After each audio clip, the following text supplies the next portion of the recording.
Hey, I just want to do a little follow-up after my trip over to my wife's nephew's house to take a look at their outlet. Get over there and there's no power to it, so we go downstairs and take a look at the breaker panel where all the 15 amp breakers are at, and there's a little bit of voltage on there, like about 40 volts, not the 120 like it's supposed to be. And we turn off all the 15 amp breakers and still have a little bit of residual voltage sitting there. So there's another breaker panel in the bedroom upstairs, all 30 amp breakers and above, so we didn't figure that'd be running the outlets. Well, we figured wrong. One of the 30 amp or 30 amp breakers controlled both the outlets in the living room plus the lights in the kitchen. I'm not sure up on any code, but I don't think that meets any code to have a 30 amp breaker powering a 15 amp outlets. That's kind of a fire hazard because now your outlet is going to be your fuse or circuit protection, and not the fuse itself, the circuit breaker.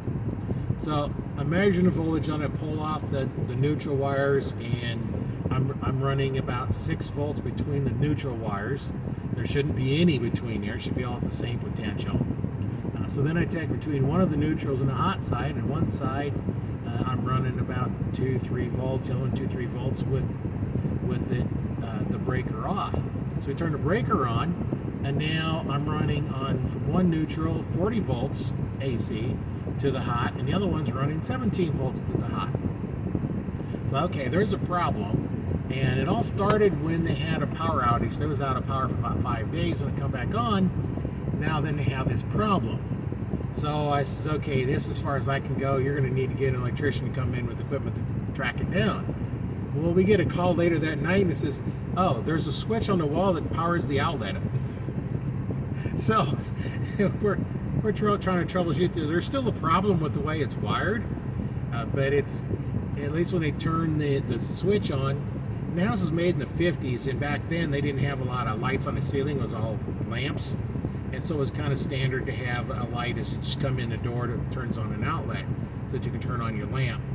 Well, they've been changed around now so they have all ceiling lights and fans and stuff like that. So that switch was still left in there to power that outlet.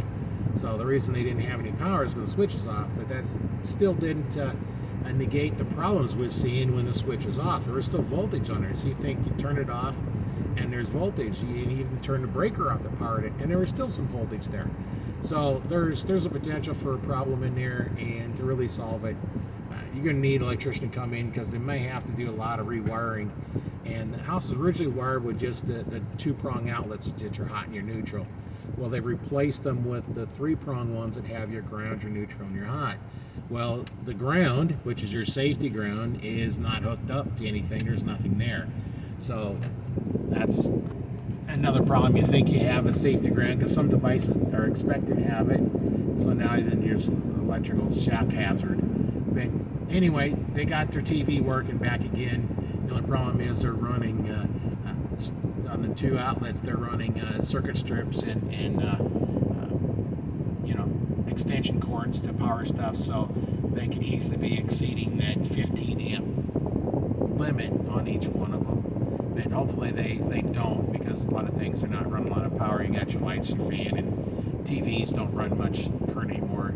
They're like about a little over an amp to an amp and a half for most of the big TVs, not like the old ones that would run, easily 5-6 amps because all the tubes and everything in there. So anyway, I just want to kind of follow up on that. Make sure you follow and subscribe and like the video as you see fit. Make any comments. You can see I'm not driving, I'm a passenger this time, so I'm actually talking while we're driving, kind of doing 2 things at once. Don't like to drive and try and video, especially when I have to handhold the cameras. As you can see, it kind of bouncing around. I try not to rest my elbow because it bounces around. But right now we're coming to a stop because we're waiting for a train to go by. So until next time, thanks for watching.